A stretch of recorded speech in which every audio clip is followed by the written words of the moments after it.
So when I open up Microsoft Word, I start with a completely blank document. And when I'm looking at my guide for what my news release is to look like, you'll notice the first thing it tells you is that it's a 16-point Arial and underline.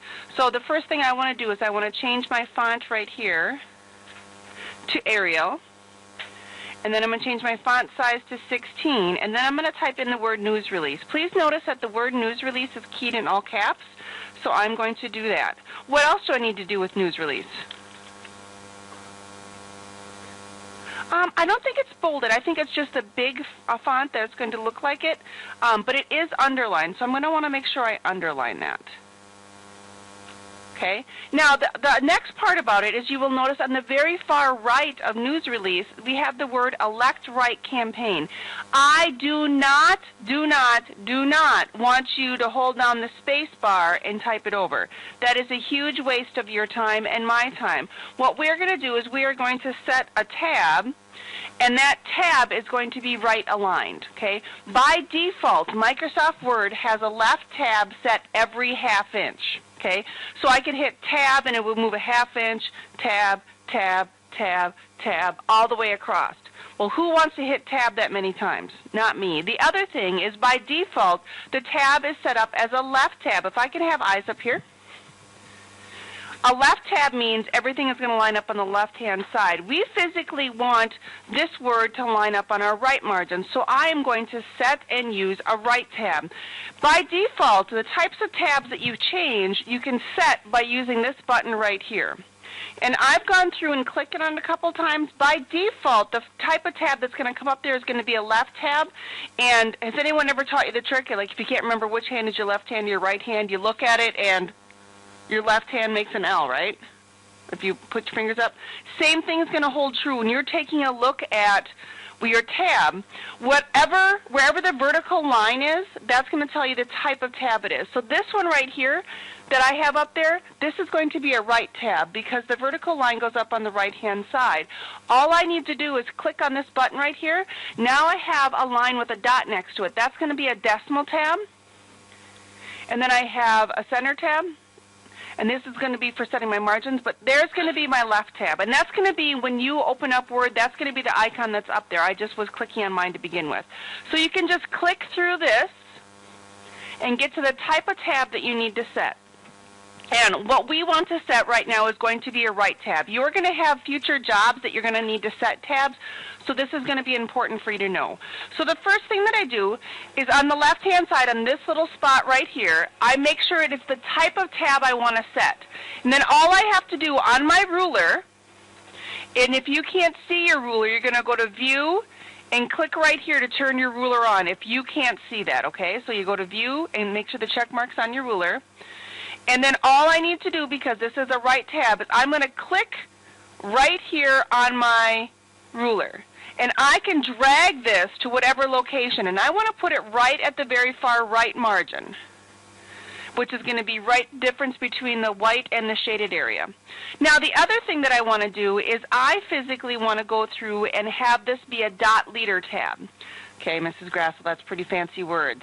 A dot leader tab basically is going to be a type of tab that allows you to put dots or something before it without you having to type it. So to get to set that, I'm going to double click right on the tab. Okay, it's being a little bit difficult.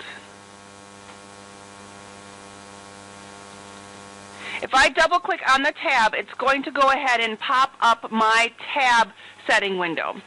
And I can go through and set my tabs here as well, because you'll notice right here I have the type of tabs I can set: left, center, right, decimal, bar, and I also have leaders. By default, all tabs will be a non-leading tab. I can do dot leaders, I can do dash, and I can do underline. I'm actually going to set this as an underline tab, so I'm going to set number 4 right here.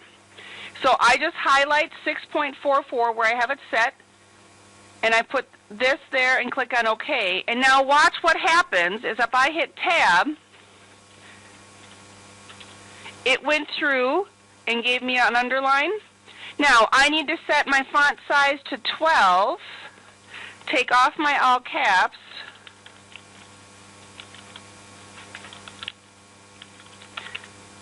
And I can then do my elect right campaign. Now, I'm going to hit enter. And my next line here, by default, Microsoft Word puts a funky spacing after it. So what I'm going to do is I'm going to highlight everything, and I'm going to click right here on my paragraph, and I'm going to go right here to spacing after. By default, it goes to 8. You can set it here either as 0.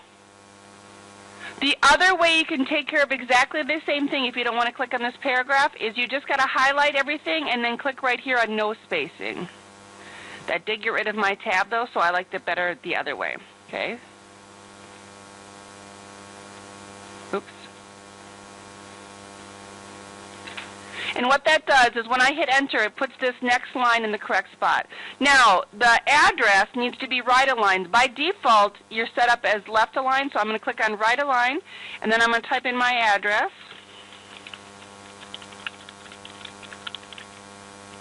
Not underlined anymore.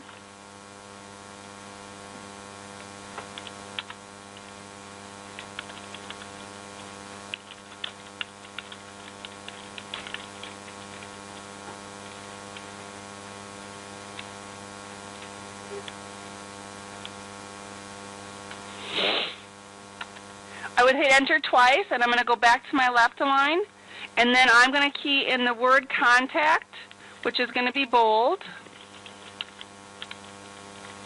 followed by a colon. Take the bold off. Enter twice again. Bold the word phone. Bold off.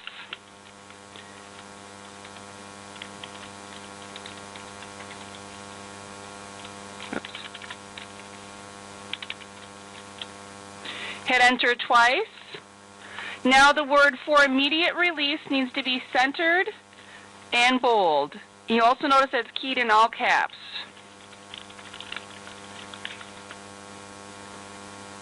So I turn the bold off, hit enter twice.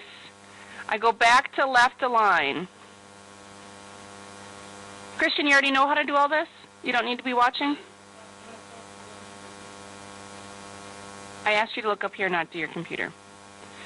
Okay, so the next part, I'm not going to type anything else on page 72. The rest of what I need to key is going to be on my instructions on job 1. You just got to remember to use that as formatting guide.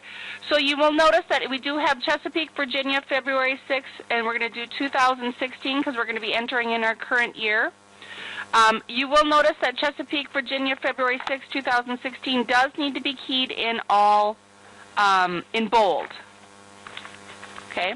So this should be how your news release should be formatted to start at the beginning. It is important that we go from there. The other thing that we want to do is for immediate release. I did forget it's supposed to be size 14. But this should be back to my other size. This should have been 10. I forgot to do that as well. And then this can be 12. So we have 16, 12, this is 10, 12, 12, this one is 14, and then your body is going to be set back to 12 as well. So watch out for formatting. If you're keying it and you're not sure whether or not the format is done correctly, just let me know. Otherwise, go ahead and open up job 1. Please make sure that you save all of your work under your account, under your candidate folder that you made yesterday.